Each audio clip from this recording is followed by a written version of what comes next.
Who's that? Commander Claw. Who's bad? Commander Claw. Welcome back, Commander players. I am Commander Claw, your host, and welcome to another episode of Breaking Brews. This Breaking Brew is the second installment for Horobi's Death Wail. This time I'm bringing you a awesome theme that I don't think is really published out there, and I think is actually probably one of the best things that you could actually do for Horobi's Death Wail. It is a mono black control commander, right? If you don't know what it does, I'm about to tell you what it does. If you do know what it does, move on to the next slide where it says how to design. All right, I need y'all to stay locked in here because you want answers, right? It is a 4/4 flying spirit creature, Horobi's Death Wail. It says whenever a creature becomes the target of a spell or ability, destroy that creature. So what does that mean? Anytime a creature is targeted from a spell or ability, it's destroyed, right? Right? In my last Breaking Brews episode, I told you guys to use it more politically. That same factor stands right now for this commander because there's too many targeted abilities and spells out there that your opponents can take advantage of when Horobi's on the battlefield and board wipe an opponent, and that way you stay inconspicuous. They feel good that they was able to use a board wipe and not use a board wipe, if you get what I mean. Like actually cast a spell to board wipe the board. They just got to use Horobi. Then they kill Horobi. So they almost burnt their turn. But that's not what this is about right now. I'm going to tell you how to design this deck. And with the deck, this is going to have a poison proliferate theme. All right, guys and gals. What you need to do is overload this deck with targeted removal. That's right. You're probably thinking that's not a good idea. It is a good idea. The reason why it is a good idea because that's your advantage. Highlight your advantage with this deck. So not only does your commander eliminate creatures, you're going to have instant speed and sorcery speed spells or even creatures that destroy target creatures. So that way, when you are behind on pace, you're able to bounce back into the game or save another player to keep all y'all in the game, right? But you do have a weakness. You can't remove enchantments, planeswalkers, and artifacts as easy.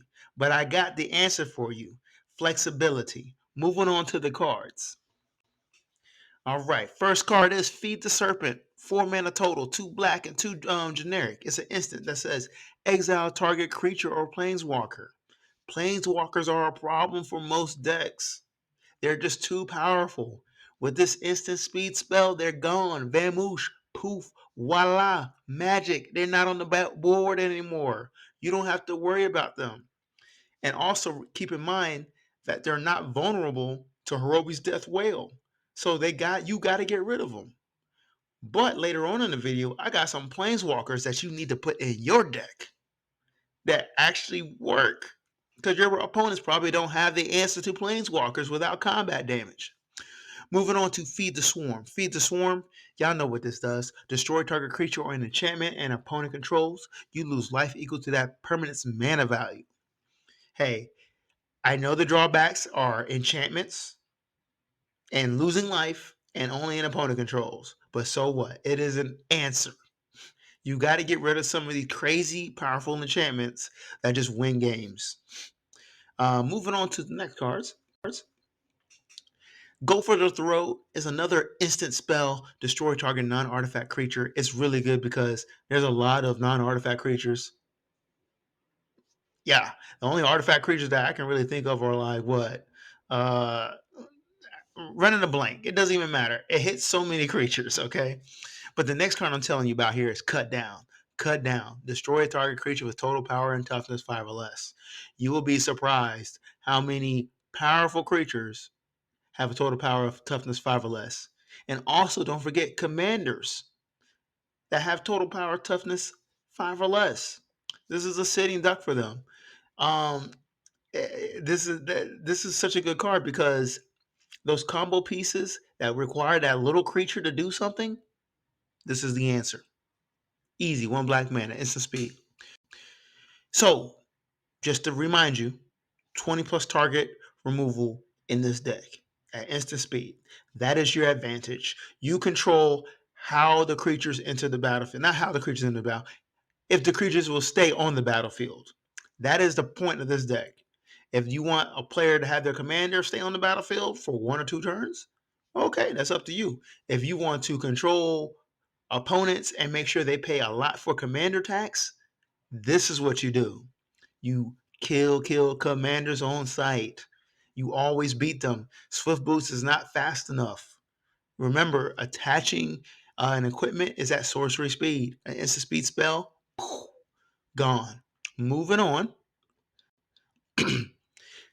Actually, this is just a reminder right here.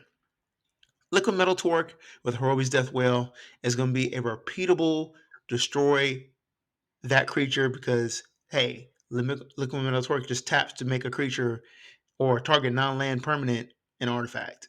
So you can just turn creatures into artifacts and they just die if both of these are on the battlefield. The reason why I'm also telling you this is because your opponents could have Liquid Metal Torque on their side and they could kill your Horobi's Death Wail. So this is another reason why you want to overload your deck with targeted removal spells because your opponents would like to do the removal of Horobi's Death Wail on you. Moving on. All right. Now we're getting into the creatures that you need to add for this deck. Of course, they're going to be poison counters, infect. Let's get right into it. Let's not waste any more time. Okay, Equal Rats. This is one of my favorite cards. It's actually crazy powerful because for 3 mana, it has Infect. It's a 2/1 rat, but it has an ETB trigger that each player gets a poison counter. Your opponents will not like this. For 3 mana, you put 4 poison counters on the battlefield. Each of your opponents got a poison counter. This starts the BS. This starts the clock. This starts them to about to die. And guess what? You could kind of manipulate who's going to have more than the other. Remember, with proliferation. But also, I feel like Icarus is a really good finisher because you know how many players you'll get to the point where they have 8 or 9 poison counters and you just need to put a poison counter on them? Bam. Icarus is your answer. Next up, we have Plague Stinger, Pestilent Siphoner.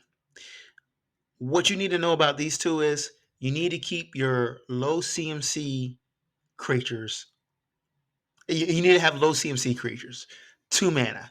You will outpace your opponents every time. And these guys are so good that excuse me, they are 2/1 flyers. So if your opponent can't answer that, you're easily hitting them with 1 poison counter on each combat phase, right? And you got to think about your opponents.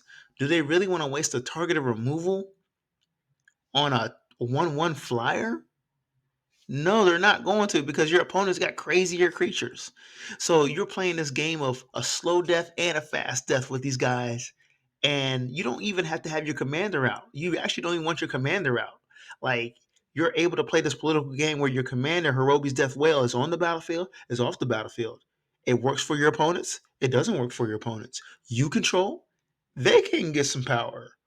Keep that in mind, y'all. Keep that in mind. Some more low end, low CMC infect creatures. We got the Plague Mer, right? I believe he tap 2, add a mana to your mana pool, colorless. Necropede. Um, this one's actually pretty good because let's say you have Horobi and Necropede out. Necropede has a death trigger. It says when Necropede is put into a graveyard from a battlefield, you may put a -1/-1 counter on target creature. So if Horobi's death is out and you have Necropede die, put a -1/-1 counter on a creature and watch them die. That's like a 2-for-1. Sneaky. Sneaky. Moving on to a Mer Convert and Equal Claw Mer. Pretty much more low end CMC infect or toxic creatures. Actually, Mer Convert is better. Actually, it has Toxic 1. Yeah, Toxic 1. So you're always hitting them for at least 1 counter on each combat phase. All right, going to the big boy creatures in this deck. The ones that are going to do more damage, and put the game away. We got Phyrexian Crusader for 3 mana, 2 black, and a colorless. I don't even need to say that this is a mono black deck. Come on. Anyway, it's a zombie knight. It's a 2/2, first strike protection from red and from white, and it has Infect. Each time it hits, it can hit for 2 poison counters. Um, Also, what you guys need to know with Infect, if you boost a creature's power, opponents get that many Infect counters. Keep that in mind. Um, but what makes Phyrexian Crusader really powerful is the protection from red and white. Is Sword of Plowshares doesn't work on it. Lightning bolts don't work on it. Yeah, it's just gonna stay on there and watch your opponent struggle, and you hit them for 2. And it has first strike, so anything that's blocking most likely is not gonna make it. Okay, this is actually one of my favorite cards. It's clunky, but it works. Okay, for 6 mana, it's an artifact creature Juggernaut, 5/5 with Infect. It has to attack each turn if able. The reason why I like it because it's a 5/5. It has to attack, so your opponents have to block.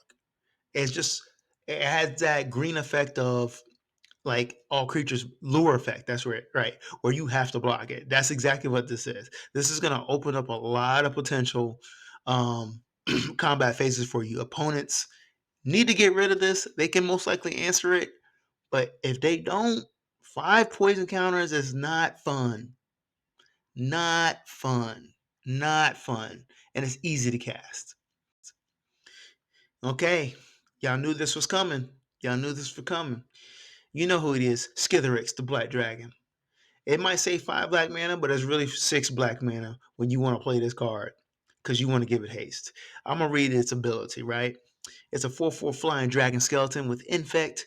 Tap a black, it gains haste. Tap 2 black, regenerate it. So when you are in control and players have exhausted their resources on removing opponents' creatures and all that jazz, you could slap out Skitherix and hit somebody for 4 damage. Or, yeah, 4 damage, 4 damage, and 4 poison counters, which is the theme of this deck. Bam, this is your haymaker right here. Haymaker is going to hurt your opponents. And actually, you can have him out with Horobi's Death Web because he has regeneration. So whenever it's targeted, tap 2 black mana, regenerate Skitherix, and he's still on the battlefield, baby. Still terrorizing players. And of course, y'all knew it was coming. Blightsteel Colossus. I don't know how many people actually have this card. I know it's a lot, but there's a lot that do not have this really expensive card. For 12 mana, it has Trample, Infect, Indestructible. It's an artifact creature golem. If Blightsteel Colossus would be put into a graveyard from anywhere, reveal Blightsteel Colossus to shuffle into owner's library. Whatever. It's an 11/11 with Trample, Infect, and Indestructible.